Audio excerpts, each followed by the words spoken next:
Class 9th chapter 11 work and energy करेंगे। पहले हम चैप्टर का नाम से इसको क्लियर कर ले कि वर्क क्या होता है। वर्क जो भी हम डेली लाइफ में जो काम करते हैं उसे वर्क कहते हैं। और एनर्जी जो भी एनर्जी हमारे द्वारा लगाई जाती है उसे हम एनर्जी कहते हैं। यहाँ से इसके all living being need food, कि सारे जो लिविंग बीइंग है उन्हें फूड चाहिए। Living beings have to perform several basic activities to survive, उन्हें एक्टिविटीज़ करनी पड़ती है सर्वाइव होने के लिए। इससे ये बताना चाहता है कि ह्यूमन बींग्स को एक्टिविटीज़ करनी पड़ती है सर्वाइव करने के लिए, और वो एक्टिविटीज़ जो करता है ना उसे ही वर्क कहते हैं। अब यहाँ से चलते हैं, व्हाट इज़ वर्क। वर्क क्या होता है? यदि हम खुद के हिसाब से चलें तो वर्क होता है जो डे टू डे लाइफ में काम करते हैं उसे। और यदि हम फिजिक्स की तरह से चले तो वर्क होता है फोर्स कुछ डिस्प्लेसमेंट के साथ हो या डिस्टेंस के साथ हो। अब यहाँ पे एग्जांपल दे रखे हैं। In common parlance is working hard. All this hard work may involve very little work if we go by the scientific definition of work. इसमें एग्जांपल आपको मिलेंगे यहाँ पे। You climb up the steps of staircase and reach the second floor of a building just to see the landscape from there. You may even climb up a tall if we apply the scientific definition. These activities involve lot of work. हाँ, scientific definition work की यह है कि force into displacement. अब आप कहोगे कि कोई अपने हाथ से कुछ काम कर रहा है तो वो क्या फिजिक्स के अकॉर्डिंग वो वर्क कर रहा है? नहीं कर रहा। तो हम इससे ये समझ रहे हैं कि वर्क खुद तो मतलब हमारी जो डेफिनेशन वो तो डे टू डे लाइफ है, पर फिजिक्स के अकॉर्डिंग वर्क होती है कि फोर्स के साथ कुछ डिस्टेंस या डिस्प्लेसमेंट के साथ वर्क, उसे कहते हैं वर्क। उसके बाद साइंटिफिक कंसेप्शन ऑफ वर्क, इसमें मेनली हाँ ये देखो एग्जांपल है। ए बलक इज पुलिंग ए कार्ट, जो बलक कार्ट को पुल कर रहा है मतलब फोर्स भी लग रही है और डिस्प्लेसमेंट भी लग रही है, मतलब वर्क हो रहा है। और दो cart moves, there is a force on the cart has moved, do you think that work is done in the situation? बिल्कुल है भाई, वर्क तो है। उसके बाद यहाँ पे ए फोर्स शुड, ये आपको बता रहा है कि वर्क होगा तो वो फोर्स है ना वो ऑब्जेक्ट पे अप्लाई होनी चाहिए, किसी और पे नहीं, ऑब्जेक्ट पे अप्लाई होएगी। A girl pulls a trolley and trolley moves through a distance, the girl has exerted a force on trolley and it's displaced, therefore work is done. Force भी लग रही है, डिस्प्लेस भी हो रही है, तो क्या हो रहा है? वर्क हो रहा है। उसके बाद work done by constant force, कि वर्क एक कांस्टेंट फोर्स के द्वारा। How is work defined in science? हमें पता है कि कुछ फोर्स डिस्प्लेसमेंट के साथ हो, तो यह इसकी डेफिनेशन मिलेगी आपको यहाँ पे। W is equal to force into displacement, W is equal to F S. ये फॉर्मूला बहुत काम का है, इसको आप याद रखना। उसके बाद W is equal to F into S, तो एफ की यूनिट क्या हो जाएगी? एन, और एस की मीटर, तो मिल के क्या हो जाएगी? W is equal to newton metre, और इसी को हम जूल कहते हैं। क्या कहते हैं? जूल। तो W वर्क की यूनिट क्या होती है? जूल। एंड सेम एनर्जी की यूनिट क्या होती है? जूल। उसके बाद a force of 5 Newton is acting on an object, मतलब अपने पास फोर्स क्या आ गया? 5 न्यूटन। और object is displaced through 2 metre, 2 metre से वो डिस्प्लेस हो गया, मतलब डिस्टेंस क्या हो गया? 2 मीटर। अपन को इसमें वर्क निकालना है, तो वर्क कैसे निकाल लेंगे? एफ इंटू एस, तो 5 into 2 is equal to 10 joule और 10 Nm, दोनों सही है। उसके बाद यहाँ पे हम आ जाते हैं। पोर्टल लिफ्ट से लगे जो 15 kg, मास क्या आ गया? 15 kg। From the ground and puts it on head of height, मतलब डिस्प्लेस कितना कर लिया? 1.5 मीटर।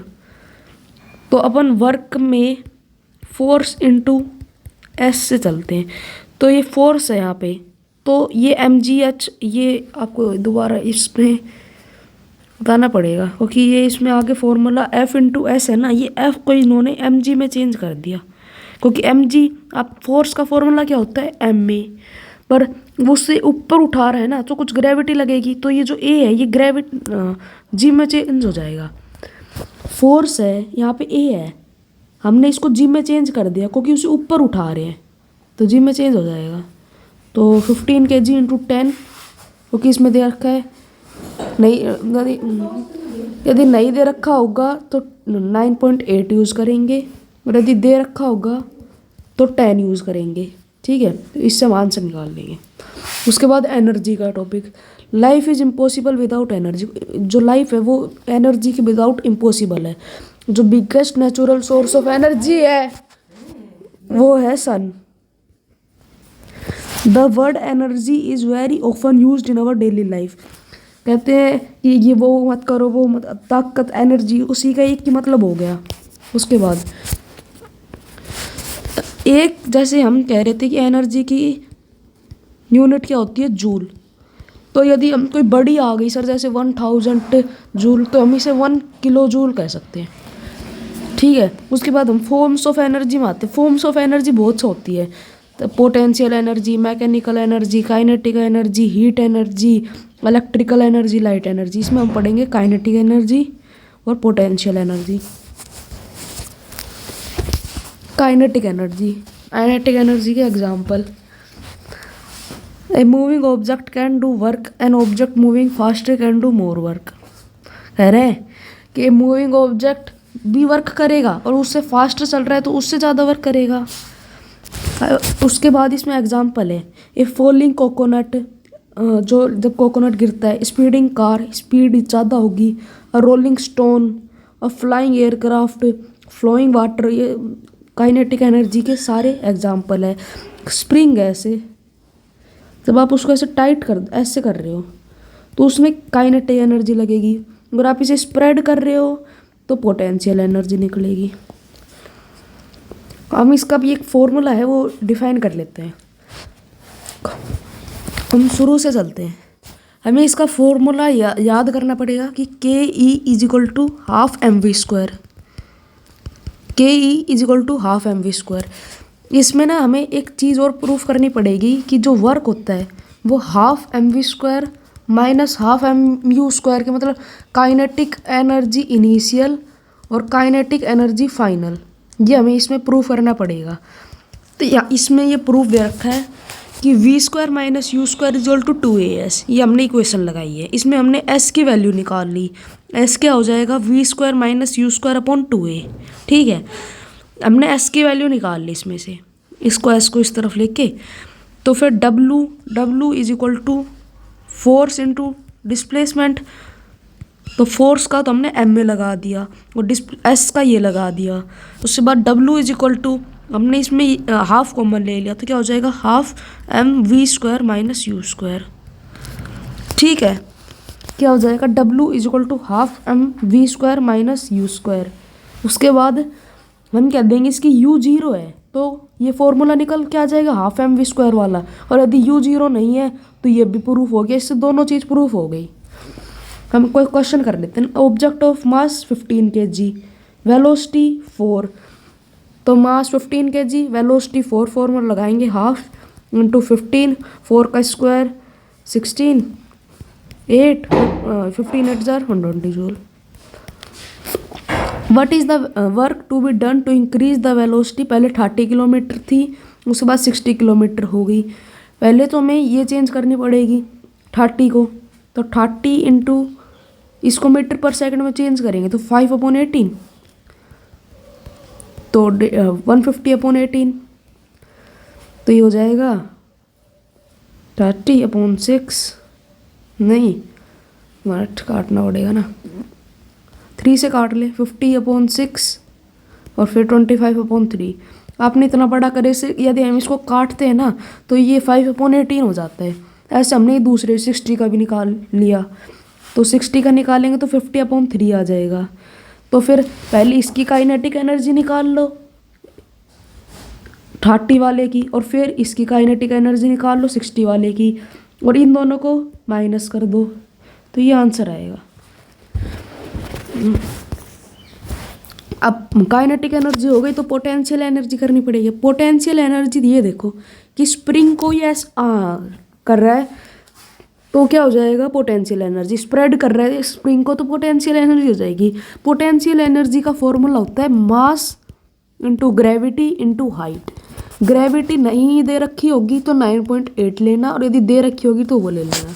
ओके, जैसे an arrow and stretch string on the bomb, stretch कर रहे हैं ना किसी चीज़ को तो वो पोटेंशियल एनर्जी होगी। अभी कह रहा है potential energy of an object on height. इससे हमने बस ये फॉर्मूला निकाला है कि work is equal to force into displacement. Force क्या होती है एम में, और एक इसमें चेंज होएगा जी में, और डिस्प्लेसमेंट यदि मैं ऊपर से किसी चीज़ को ऐसे कर रहा हूँ तो हाइट भी लगेगी उसमें, तो एम जी एच। इसमें हमने फॉर्मूला निकाला है एम जी एच। इसमें इस चैप्टर में मेन फॉर्मूला अभी तक आए हैं, K E is equal to half M V square, और work is equal to half M U square minus half M V square, और potential energy is equal to M G H. ये mass 10 kg, height 6, gravity 9.8 और 588 joule.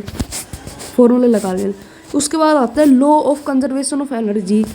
इसमें mainly ये है कि यहाँ पे एक स्टोन है, इसको ये नीचे जा रहा है और यहाँ पे ग्राउंड है, तो यहाँ पे मतलब इसमें ये प्रूफ करना है कि potential energy is equal to kinetic energy at every point. तो इसका प्रूफ आपको अभी बताएंगे थोड़ी देर में। तब तक हम कर लेते हैं पावर। पावर क्या होता है? Work upon time. पावर क्या होता है? वर्क अपॉन टाइम, मतलब वर्क निकालो फिर टाइम। तो पावर का फॉर्मूला याद करने का है कि power is equal to work upon time. फिर उसके बाद इसकी भी यूनिट होगी, इसकी यूनिट वाट होती है in honour of James Watt. किसके ऑनर में? जेम्स वाट के ऑनर में इसकी यूनिट क्या है? वाट। और 1 वाट इज इक्वल टू कितनी हो जाएगी? जूल। वर्क की जूल, इसकी सेकंड, तो जूल सेकंड माइनस 1। तो 1 kilo watt is equal to 1000 watts. 1 kilo W is equal to 1000 W. 1 kilo W is equal to 1000 joule second minus 1। इसमें हम इस ये दे रखा है, शो कर लेते हैं। 2 girls each of weight 400। 2 girls जो दोनों 400 न्यूटन की है। क्लाइंब अप रोप, हाइट भी दे रखी है, एम दे रखा है। वेट का फॉर्मूला क्या होता है? एम जी, तो 400 न्यूटन। हाइट क्या है? 8 मीटर। Time 20 second. तो work done upon time taken, तो वर्क डन अपन ने एम जी एच ले लिया, नीचे टाइम ले लिया, ऐसे निकाल लिया। इसमें भी एम जी एच ले लिया और नीचे टाइम ले लिया। उसके बाद ये न्यूमेरिकल आप खुद कर सकते हो क्योंकि power is equal to same लग रहा है, M G H upon T. अब उसके बाद बस चैप्टर ख़त्म। इसमें मेनली आप ये फॉर्मूला याद रखना कि के ई होता है half M V square, potential energy होती है एम जी एच, पावर होता है वर्क अपॉन टाइम, और W is equal to F N to H. इसके जो प्रूफ है वो आप याद रखना। और ये था इसका, इसमें नहीं दे रखा इसका जो प्रूफ है। इसका प्रूफ इसमें बस ये आप पढ़ना, इसको consider a simple example. Let an object of mass m, मतलब ये ऑब्जेक्ट है कोई मास m का, to freely from a height, मतलब फ्रीली फॉल करना है। ऐसे फ्रीली फॉल मतलब बिना कोई एक्सटर्नल फोर्स लगाए, तो ये इसकी हाइट हो जाएगी।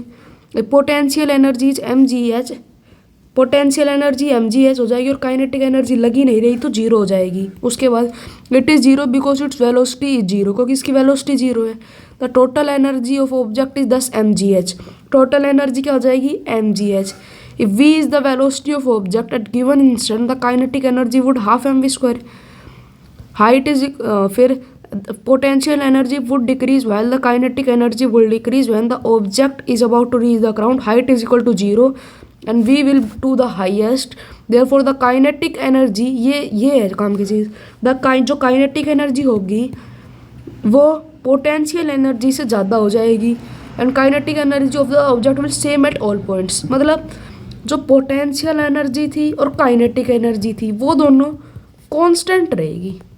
ये देखो, पोटेंशियल एनर्जी और kinetic energy is equal to constant, M G H plus half M V square is equal to constant. इसमें बस इतना ही करना है, और बाकी के जो ये न्यूमेरिकल से ही अगली वीडियो में करेंगे।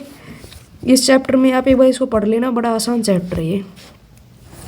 आप एक बार इसको थोड़े ढंग से कर लेना, क्योंकि ये जो प्रूफ है ना के ई के काइनेटिक एनर्जी का और पोटेंशियल एनर्जी का, काइनेटिक एनर्जी का और पोटेंशियल एनर्जी का एक प्रूफ है, वो कर लेना आप, ये आसान है। Okay, alright guys, well bye guys.